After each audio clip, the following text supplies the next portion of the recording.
getting rid of President Trump and putting in someone who's easy to control. Maybe someone whose family has already accepted over $1 billion from the communist Chinese government. Someone like Joe Biden. So let's take a second and break down the election and see exactly where things stand. While many states have already been called for the predictable winners, there are 6 key battleground states where the levels of fraud are off the charts. Let's start with Nevada, because that was one the Democrats thought they'd win handily. The official story is that Biden won the state by 33,000 votes. That's a good margin. Should be a clear win, except it's not. It turns out about 1,500 people who voted in Nevada's elections are dead. Another 2,500 changed their addresses to another state or even another country.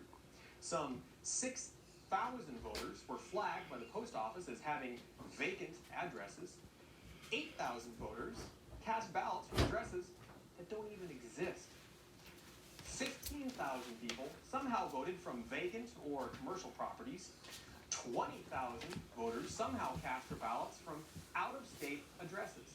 And the big one, a whopping 42,000 voters successfully voted twice in the election.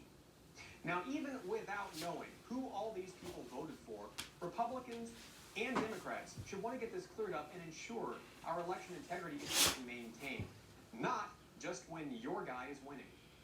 So they say Joe Biden is up in Nevada by 33,000 votes. Well, right there, that is 95,000 fraudulent votes, which should automatically put the state back in the running for President Trump. But Nevada isn't alone. It's a similar situation in Pennsylvania, where Biden won by 81,000 votes.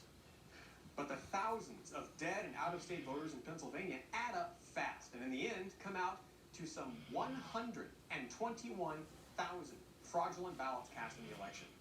It's the same story in Wisconsin, where Joe Biden apparently won by 20,000 votes. But in reality, some 200,000 fraudulent ballots were cast in Wisconsin, again, totally erasing Biden's lead. In Arizona, the AP called the election for Biden, claiming he was up by 10,000 votes.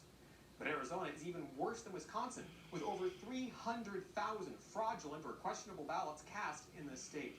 In Michigan, Biden is reportedly up by 154,000 ballots. But that's only until you count the more than 500,000 fraudulent ballots that have trickled in since Election Day.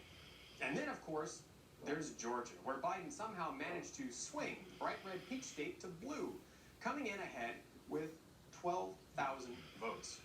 Except that now we have mountains of evidence of voting fraud, including Republican poll watchers being forced to leave under false pretenses so that poll workers could count secret stashes of ballots unobserved for hours. It's worth mentioning, during that time, the number of votes for Biden skyrocketed while those for Trump simultaneously plummeted.